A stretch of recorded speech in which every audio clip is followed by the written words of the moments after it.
This is what nightmares are made of. Getting wet tarps out of the woods.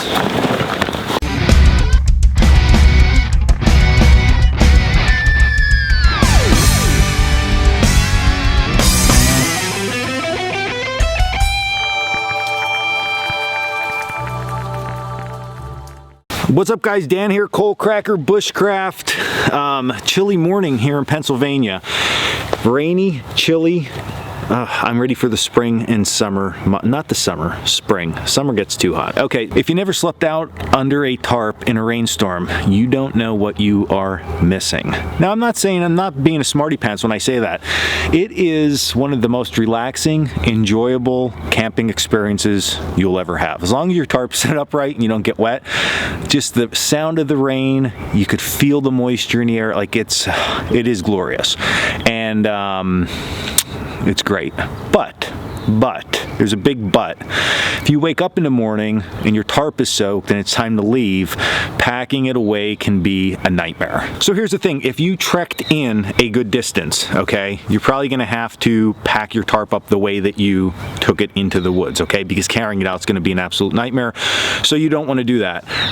Easiest thing with that is keep the wet side wet, meaning when you take it down, flip the wet side directly under the ground, dry side will be up, and then from there, proceed to fold it so the dry side is exposed outward and you can put it inside your bag that way.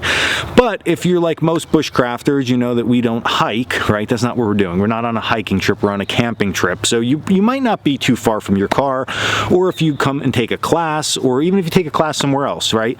You might be a couple hundred yards away from a vehicle, so you're just like, I'm not dealing with this wet tarp, I'm not packing up, I'll deal with it when I get home.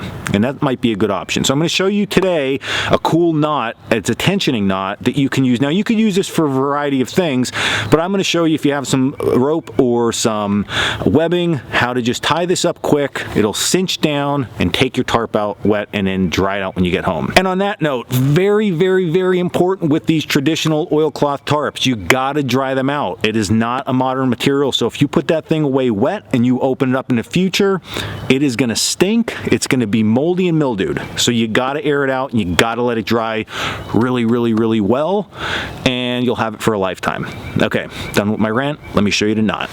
Okay, so we have our loop here, we have our two ends here. All right, now what I'm going to do is I'm going to place my finger below the loop, fold the loop back, pull my finger out, and then these two pieces right here, I'm gonna pull through per se, okay? That's gonna give me this lark's head knot, just like this, okay?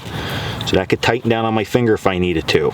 Now, I'm gonna pull my finger out, and you can see I have this loop in place. All right, now what we're gonna do is we're gonna take this side, we're gonna go through both, take this side, and go through both. All right, now while they're through, we're going to give this a little tug, tighten it up.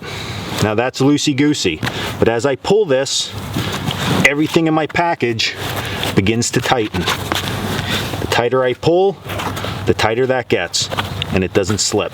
So now you can be Mr. or Mrs. Happy and carry your tarp very easily out and not having it unfold or roll apart while you transport it. So good, quick knot, something simple. You could practice this one on a pillow in your living room as soon as this video is over. But before the video is over, hit like and subscribe down below. You can also buy oilcloth tarps off us. We make them in-house. We have 7x7s, 8x8s, 9x9s, 10x10s, and also a Trekker model, which is just a single panel, smaller oilcloth tarp. And if you want to wear something cool like this, we got blanket pins. That's my sales pitch for today. All right, I'm going to let you guys go. Go tie this knot, enjoy it, and until the next video, check us out at coalcrackerbushcraft.com and stay in the woods.